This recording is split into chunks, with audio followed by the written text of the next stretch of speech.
Hello everyone, I'm John with JP Strategic Investments, and today I'm going to go over whether or not rocket companies could begin to offer a dividend, and if so, how much that dividend will be and when they could start to offer it. So let's dive right in. So first I wanted to go over whether or not Rocket is actually able to offer a dividend and if it's in the best interests of the company. To do this, we need to make sure that the company brings in enough profits to offer a dividend without hindering the growth of the company.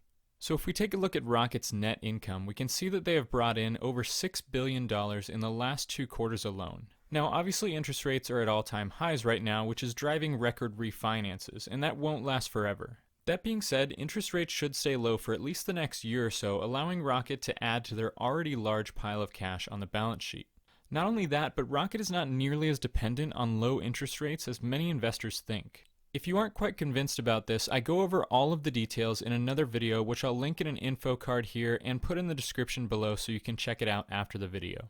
Now, obviously Rocket could use some of the cash they have on the balance sheet to do other things like reinvest in the company's other growth segments, increase their current marketing strategy to take advantage of the current surge in refinances, or buy back shares when they think the stock is undervalued like they currently are right now. Rocket's business model is advantageous in the sense that it's highly scalable with little need for capital expenses or added personnel. As an online business, they have the ability to grow their client base significantly without the need for new offices or hiring more people. For these reasons, I believe they're bringing in more than enough cash to offer a dividend even after investing in the company's growth. So now that we know that they have the ability to offer a dividend, why would they want to? Well, generally companies offer dividends to entice investors to buy the stock, especially if the company doesn't have a high growth rate. Now, Rocket is a company that does expect some nice growth over the next 3 to 5 years, but it might not be the type of growth that many growth-based investors are looking for. It's hard to justify investing in a company that may have 20 to 30% annual returns when you look at other companies doubling and tripling in value over the course of the same time period. Offering a dividend would be a nice incentive for investors with different priorities to consider adding Rocket to their portfolio. It's hard to beat a growing company that's also offering dividends. So if Rocket is going to offer a dividend, then the question is when will they do it and how much will they offer? The problem for Rocket stock is that they are somewhat in between investment categories. They aren't a high growth stock, but at the same time they aren't considered a safe long-term buy and hold because many investors see them as highly dependent on interest rates. And even though Rocket is a well-established profitable company, investors may still be hesitant as they only just recently IPO'd.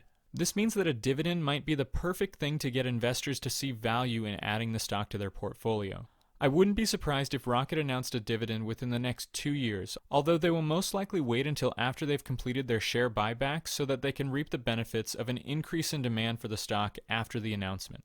As far as how much they will offer in the dividend, I would estimate somewhere between 60 cents to $1 per share, or currently 3 to 5% of their current share price. This would be more than enough to entice dividend investors and hesitant growth investors, while at the same time paying out less than 4% of Rocket's net income, leaving plenty of cash to reinvest in the growth of the business. In fact, it's possible they could even offer more. So in summary, I believe that Rocket companies will offer a dividend of 3 to 5% of their current share price sometime in the next 2 years, barring any major changes in the business. And I also think that this will cause the stock to rise significantly. I hope you found this analysis helpful, and if you did, please consider liking and subscribing. And don't forget to leave a comment below letting me know whether or not you think Rocket could or should offer a dividend and how you think it will affect the stock. Other than that, have a great day.